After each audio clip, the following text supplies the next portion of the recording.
História dos Hebreus, parte 55, livro 20º, capítulo 1. O imperador Cláudio destitui Marcos do cargo de governador da Síria. Longino o substitui. Fado, governador da Judéia, castiga os sediciosos e ladrões que perturbam a província e ordena aos judeus que reponham na fortaleza Antônia as vestes sagradas do sumo sacerdote. O imperador revoga essa ordem, a pedido do jovem Agripa.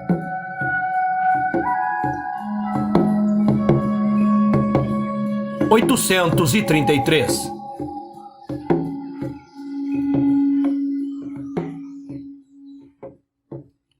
Depois da morte do rei Agripa, o Grande, de que acabamos de falar no livro precedente, o imperador Cláudio, para honrar a sua memória e manifestar o quanto havia amado ele, tirou de Marcos o governo da Síria, como este mesmo lhe havia muitas vezes solicitado, e entregou-o a Longino. 834. Neste mesmo tempo, Fado, que havia sido nomeado para a Judéia, foi exercer o cargo. Existia, então, uma séria polêmica entre os judeus que habitavam além do Jordão e os de Filadélfia, com relação aos limites da aldeia de Mia, cujos habitantes eram de temperamento guerreiro. Os judeus haviam pegado em armas sem o consentimento de seus magistrados e matado vários dentre os de Filadélfia.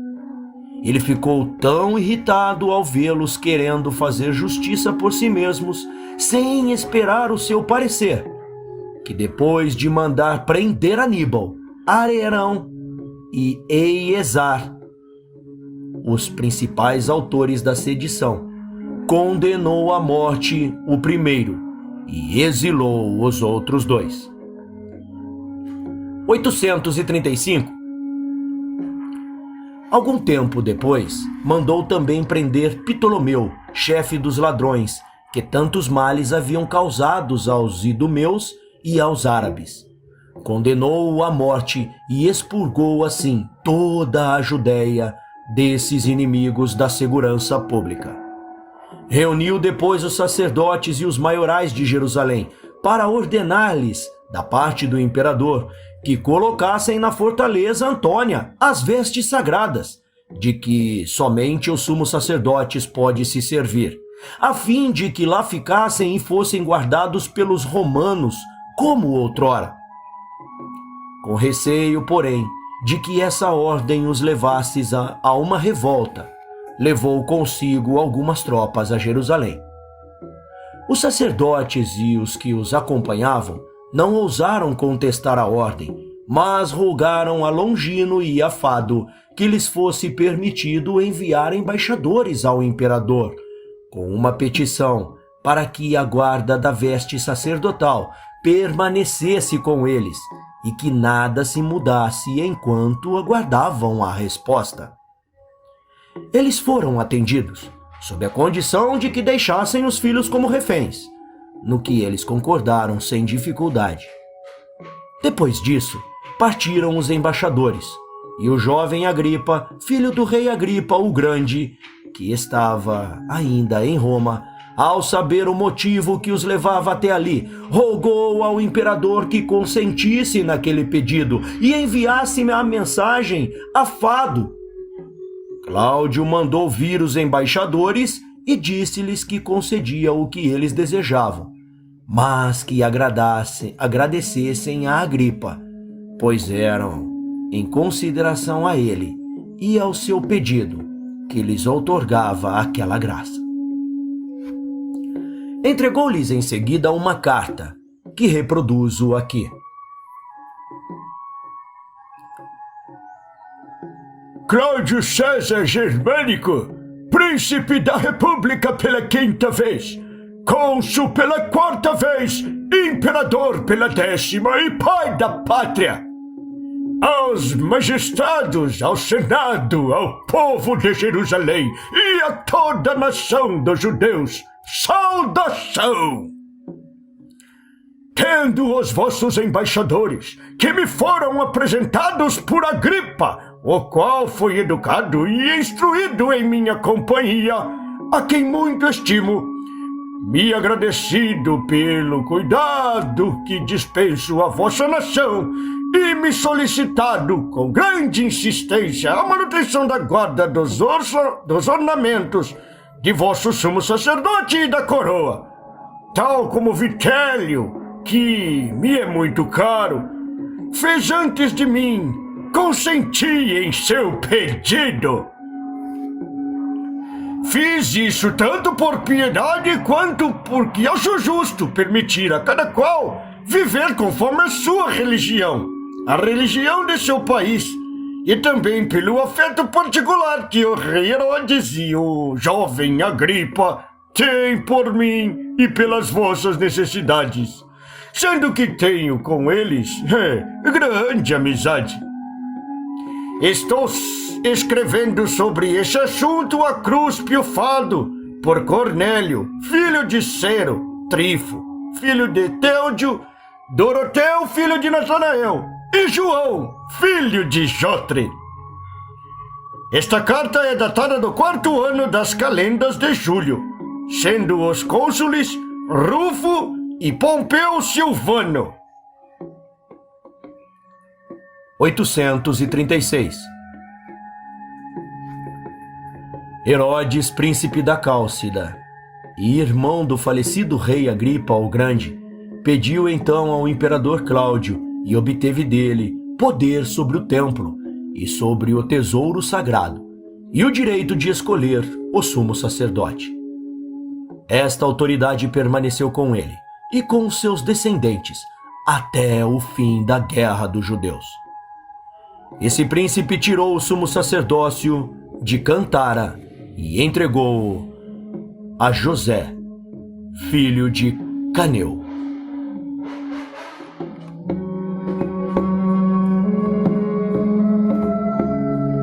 Capítulo 2.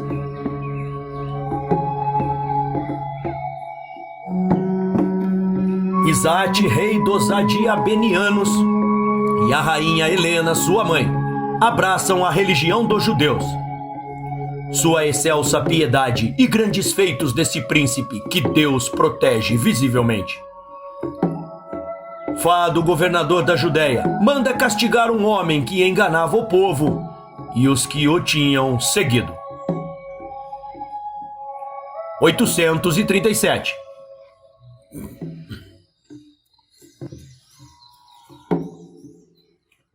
Por esse tempo, a rainha Helena e Isate, seu filho, rei dos Adiabenianos, abraçaram a religião dos judeus, pelo motivo que vou expor. Monobaso, cognominado Baseu, rei daquela nação, ficou possuído de uma paixão violenta por aquela princesa, que era sua irmã, e a desposou.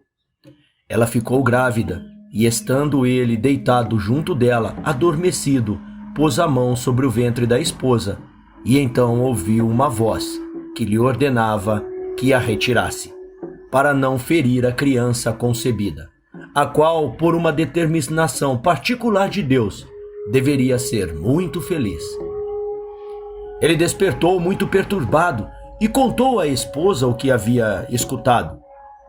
Quando o menino veio ao mundo, deu-lhe o nome de Isate. Tinha ele já outro filho daquela princesa, de nome Monobaso, como ele, e ainda outros de outras mulheres. Mas a sua ternura por Isate era tão grande que todos notaram que, mesmo que fosse aquele o único filho, não o teria amado mais. O grande amor do rei por Isate causou inveja aos outros irmãos. Eles não se conformavam que o pai o preferisse, e Monobaso não podia se mostrar descontente pelo fato de eles estarem manifestando um sentimento que não provinha de malícia, mas somente do desejo que cada qual possuía de ocupar o primeiro lugar no seu coração. Para livrar Izate do perigo, que a ira de seus irmãos dava motivo para temer, enviou com ricos presentes a Abemerique, rei de Espazim, confiando-lhe a sua proteção. Esse príncipe recebeu-o muito bem e teve por ele grande afeto, tanto que lhe deu em casamento a princesa Samacho, sua filha, bem como uma província de grande rendimento. Estava Monobaso já muito velho e, percebendo que lhe restava um pouco de vida, desejou, antes de morrer, ver ainda mais uma vez aquele filho que lhe era tão caro. Mandou buscá-lo e, após demonstrar-lhe toda a ternura que um pai pode sentir, presenteou-o com uma província de nome Seron, muito fértil e rica de plantas odoríferas, e onde se vêem ainda hoje os restos da arca que salvou Noé do dilúvio. Izate lá ficou até a morte do rei seu pai, e então a rainha Helena, depois de reunir todos os maiorais do reino e todos os chefes dos soldados, disse-lhes: Não ignorais, sem dúvida, que o falecido rei, meu marido, queria Izate como seu sucessor, julgando-o o mais digno desta honra. Mas, a esse respeito, desejo saber a vossa opinião, porque nenhum príncipe será feliz se não subir ao trono por um consentimento unânime, que lhe permita reinar no coração de todos os súditos.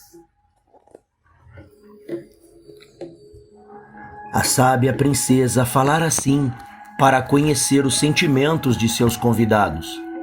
E todos eles, depois de a ouvir, prostraram-se diante dela, segundo o costume da nação, e responderam que não podiam reprovar uma resolução tomada pelo falecido rei. Se ele havia preferido Izate aos demais irmãos, obedecer-lhe-iam com alegria. E se ela quisesse, até mesmo matariam todos os outros irmãos e parentes, a fim de que, não restando mais ninguém para odiá-lo e invejar-lhe a coroa, ele reinasse em completa segurança. A rainha agradeceu a dedicação que eles demonstravam a ela e a Izate, mas disse que não julgava conveniente eliminar os outros irmãos antes de ele chegar a se pronunciar sobre o assunto. Todos aprovaram, mas disseram que era prudente conservá-los prisioneiros até que ele retornasse, para garantir que nada tentassem contra ele na sua ausência, e que, por enquanto, se desse o governo a alguém que fosse da inteira confiança da princesa. Ela então colocou a coroa sobre a cabeça de Monobaso, irmão mais velho de Izate, e entregou-lhe o anel, sobre o qual estava o selo do falecido rei, e a veste real, a que eles chamam de Sampseri, concedendo-lhe o poder de agir na qualidade de vice-rei até a chegada do irmão. E logo que este chegou, Monobaso entregou-lhe imediatamente o poder. Antes de sua ascensão ao trono, Izate morava no castelo de Espazim, e um negociante judeu, de nome Ananias, iniciara algumas damas de corte no conhecimento do Deus verdadeiro e persuadira a prestar-lhe o mesmo culto que os judeus.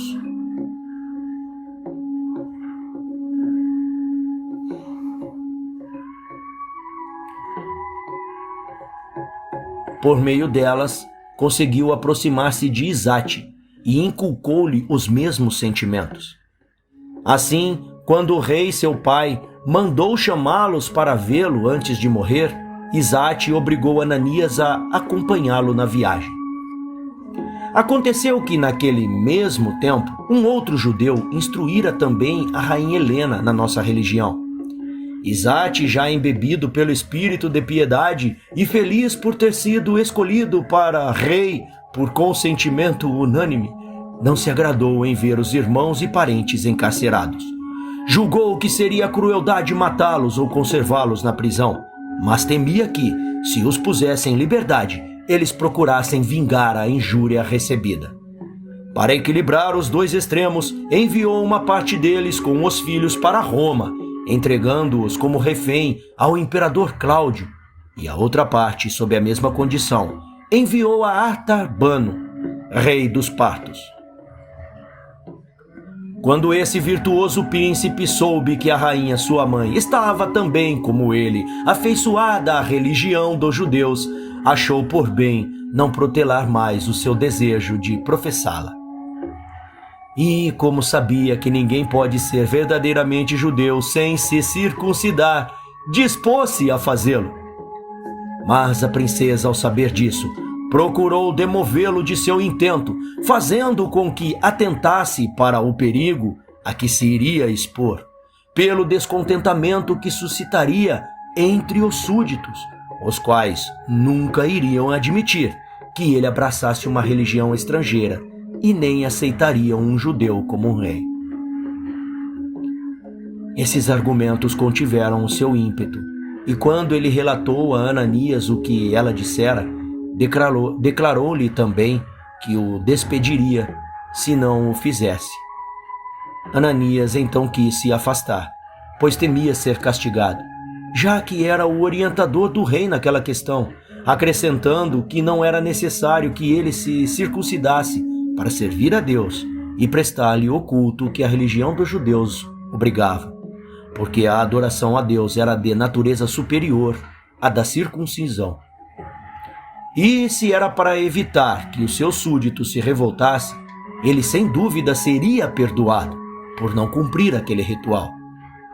Assim, Ananias confirmou o que a rainha dissera ao rei, e este ficou convencido, mas não de todo.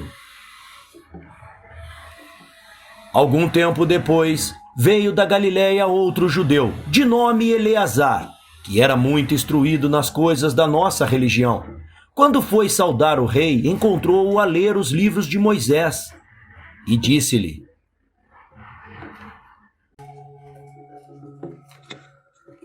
Ó rei, acaso ignorais a injúria que cometeis contra a lei e contra o próprio Deus? Julgais que é suficiente conhecer os seus mandamentos sem pô-los em prática? Quereis ficar para sempre incircunciso?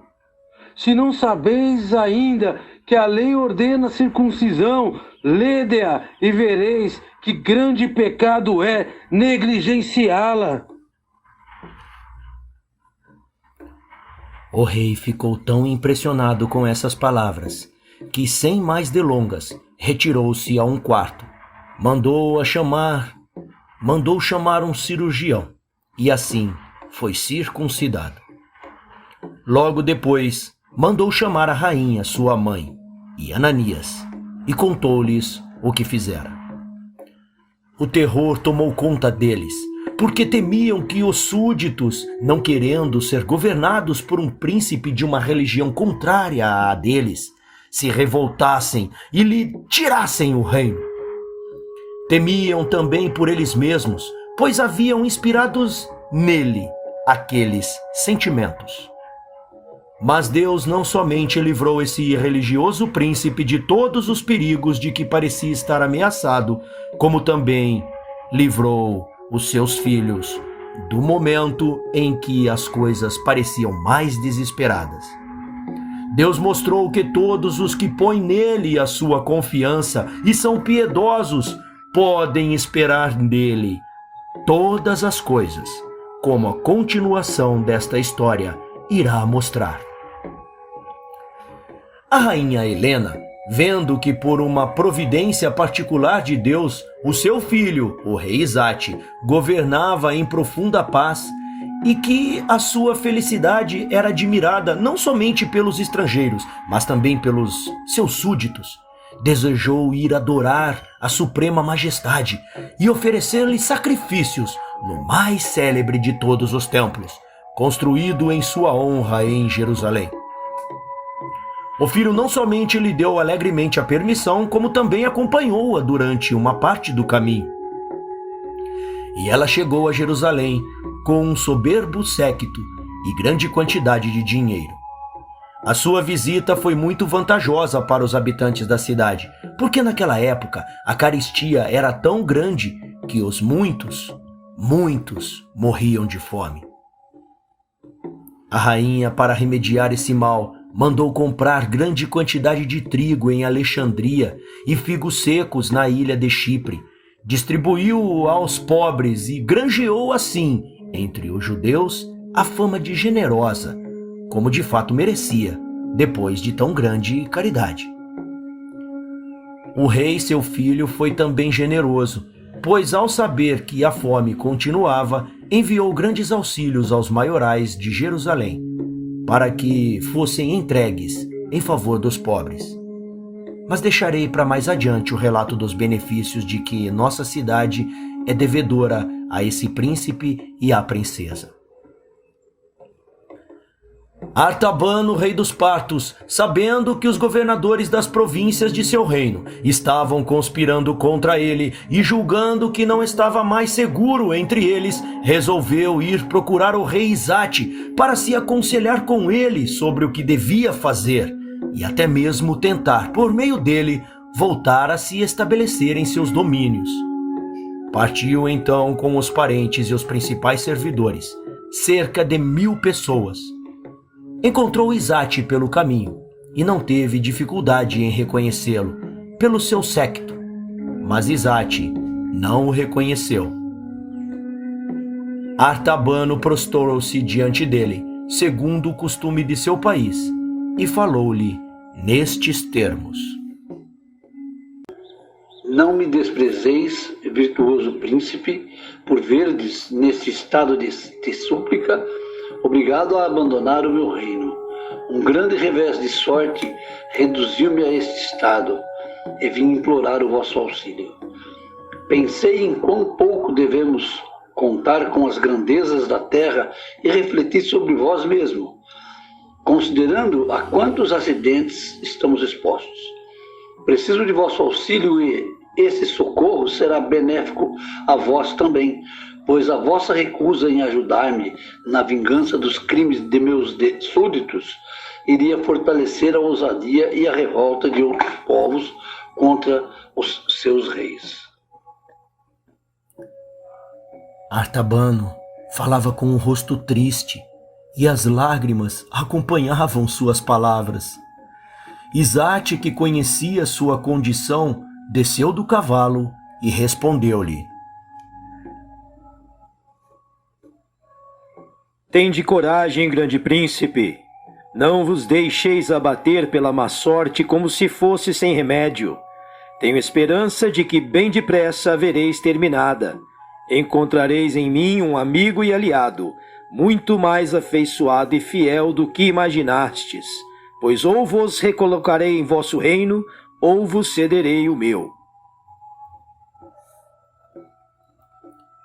Depois que assim falou, fez Artabano subir ao seu cavalo e dispôs-se a segui-lo a pé, para homenagear um rei que ele sabia ser possuidor de maior honra.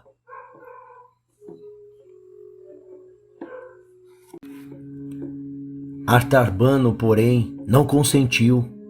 Jurou por toda a sua prosperidade que jamais o permitiria. Por fim, conseguiu convencer Izate a montar novamente e foi caminhando diante dele. Acompanhou-o até o palácio, onde não houve honra que não lhe fosse prestada. O rei Izate dava-lhe sempre o primeiro lugar nas assembleias e nos banquetes, porque não o considerava no estado em que se encontrava então, mas em sua antiga dignidade, e dizia-lhe sabiamente que as mudanças de sorte são comuns a todos os homens. Escreveu em seguida os maiorais dos partos, para enxortá-los a voltar à obediência ao seu rei, ao mesmo tempo em que empenhava sua palavra com promessa de confirmá-la por juramento, se eles o desejassem, na garantia de que aquele príncipe esqueceria todo o passado. Eles responderam que gostariam de atendê-lo, mas que isso já não estava em seu poder, porque haviam entregado a coroa a Sinamo e não poderiam tomar de volta sem suscitar uma guerra civil. Sinamo veio a saber o que se passava e ficou comovido ao ser informado das intenções de Artarbano, porque havia sido educado com ele e conhecia sua generosidade. Deste modo, escreveu-lhe dizendo que ele podia, sob a sua palavra, voltar com toda a segurança e que até mesmo estava pedindo que o fizesse. Quanto a ele, Sinamo, de todo o coração lhe colocaria na mão o cetro com que havia sido honrado. Artarbano não teve dificuldade em confiar nele. Partiu, e Sinamo veio recebê-lo, ao qual, prostrando-se diante dele, saudou-o como um rei e tirou a coroa da cabeça para entregá-la a Artarbano, que assim reconquistou o reino com o auxílio de Izate. As honras que Artarbano prestou ao seu ajudador testemunharam sua gratidão, pois lhe permitiu usar a tiara reta e deitar-se num leito de ouro, o que só pode ser feito pelos reis dos partos, e deu-lhe uma província, chamada Niside, que outrora pertencera ao rei da Armênia, na qual os macedônios haviam construído uma cidade chamada Antioquia, que mais tarde veio a chamar-se Migdônia. Artarbano morreu pouco depois.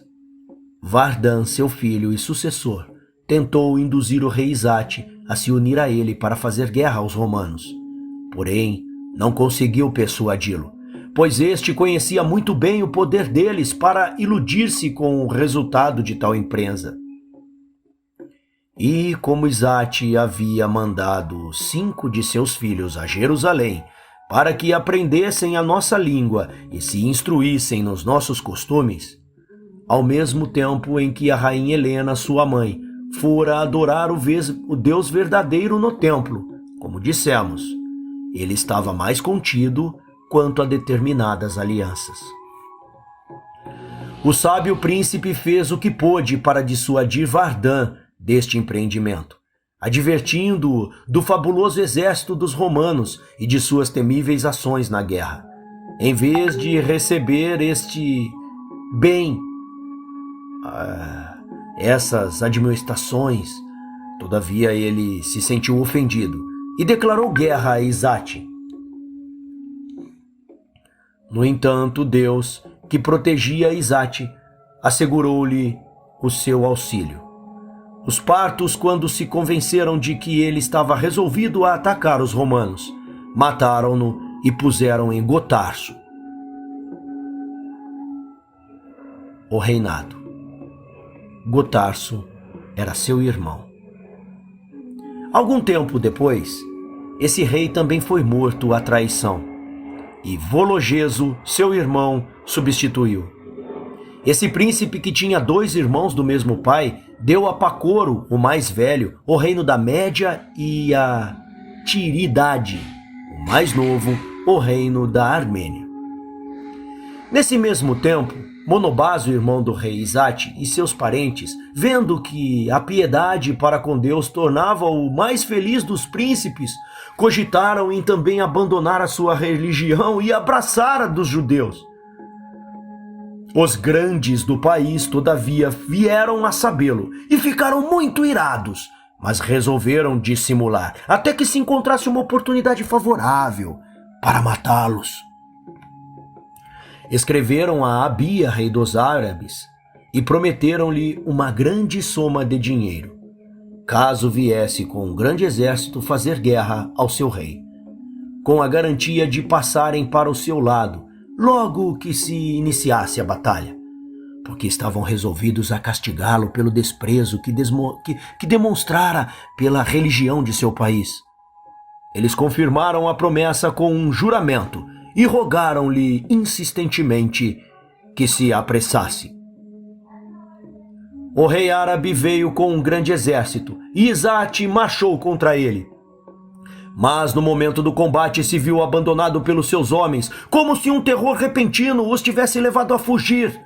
Izate não teve dificuldade em compreender que fora traído pelos grandes. Não se admirou, todavia, retirou-se para seu acampamento com os fugitivos, onde, depois de identificar os traidores, os responsáveis por tão vergonhoso acordo com o inimigo, mandou castigá-los como mereciam. No dia seguinte, travou o combate com o inimigo, matou um grande número deles e pôs o resto em fuga. Perseguiu Abia até o castelo de Arsame, o qual tomou de assalto e o saqueou, levando de lá muitos despojos e voltando glorioso a Diabene. A única coisa que faltou ao seu triunfo foi trazer Abia vivo, porque este se suicidara, para não ser levado como escravo. Os grandes que haviam conspirado contra Izate viram assim frustradas as suas esperanças. Deus entregou-os todos nas mãos dele, mas eles insistiam em sua perfídia. Escreveram a Vologeso, rei dos partos, pedindo-lhe que o mandassem matar e lhes desse por rei alguém de sua nação, porque não podiam consentir que ele reinasse após abandonar as leis de seu país para seguir as dos estrangeiros. Vologeso, ante tal insistência, deliberou fazer guerra a Izate, embora este não lhe tivesse dado motivo para isso. Começou por abolir as graças que o rei Artarbano, seu pai, lhe havia concedido, e ameaçou em seguida entrar com armas em seu país, caso ele deixasse de fazer o que lhe estava sendo ordenado. Izate ficou perturbado com esta surpreendente notícia, mas julgou humilhante renunciar às honras que com justiça merecera. E mesmo que o fizesse, Vologeso não o deixaria em paz. Assim, resolveu depositar toda a sua confiança no auxílio todo-poderoso de Deus. Enviou a esposa e os filhos para um castelo muito bem defendido, recolheu toda a forragem que estava ainda nos campos e pôs-se à espera dos inimigos. O rei dos partos, com muitas tropas de cavalaria e infantaria, chegou mais depressa do que se poderia imaginar e acampou às margens do rio que separa Diabene da Média. Izate acampou próximo a ele com 6.000 cavaleiros. Vologeso mandou-lhe dizer, por um arauto, que viera atacá-lo com todas as tropas de seu reino, o qual se estendia desde o Eufrates até as montanhas dos Bactrianos, para castigá-lo pela desobediência ao seu senhor, e que nem mesmo o Deus que ele adorava seria capaz de o impedir. Izate, aterrorizado diante de tão grande blasfêmia, respondeu que não duvidava de que possuía tropas muito inferiores às dos partos, todavia estava ciente de que o poder de Deus era infinitamente maior que de todos os homens juntos. Ao despedir o arauto, ele cobriu a cabeça com cinza e jejuou, ordenando à mulher e aos filhos que jejuassem também. Prostrado em terra, diante da majestade de Deus, e banhado em lágrimas, rogou-lhe deste modo: Não foi em vão, Senhor, que me lancei nos braços de vossa misericórdia. Eu vos reconheço como o único Senhor do universo. Vinde em meu auxílio, Deus, não somente para me defender dos meus inimigos, como também para castigá-los pela sua ousadia e pelas horríveis blasfêmias que ousaram proferir contra o vosso supremo poder. Tão fervorosa oração, acompanhada de lágrimas, não ficou sem efeito. Deus ouviu-o tão prontamente que Vologeso, tendo sabido na noite seguinte que os dácios e os saceenses, encorajados pela sua ausência, haviam entrado em seu reino e lá faziam grande devastação, partiu para combatê-los, e assim voltou sem nada ter podido executar de seu desígnio contra Izate, a quem Deus protegera de modo tão evidente. Pouco tempo depois, morreu esse religioso príncipe, na idade de 55 anos, dos quais reinou 24, e embora tivesse 4 filhos, deixou Monobazo, seu irmão mais velho, como sucessor, em gratidão pelo favor de lhe haver conservado o reino depois da morte de seu pai. Essa grande prova de gratidão muito consolou a rainha Helena, em sua grande dor pela perda de tão caro e virtuoso filho. Ela sobreviveu a ele pouco tempo, morrendo quando vinha para encontrar-se com o seu filho Monobazo, que enviou os ossos dela e os de Izate a Jerusalém, para serem colocados em 3 pirâmides que a princesa mandara construir a 3 estádios da cidade. Dos feitos de Monobazo falaremos mais adiante. 838.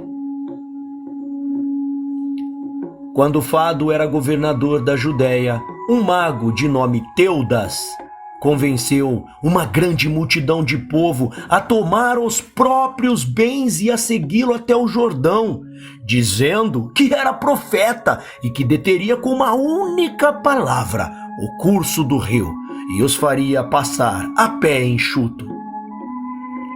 Ele assim enganou muita gente. Mas Fado castigou esse impostor e, por sua loucura, a todos os que se haviam deixado enganar. Enviou contra eles alguns soldados de cavalaria, que mataram uma parte deles de surpresa e fizeram vários prisioneiros, estando Teudas entre eles, a quem cortaram a cabeça, que foi levada a Jerusalém. Foi isso o que aconteceu de mais notável durante o governo de Cúspio Fado.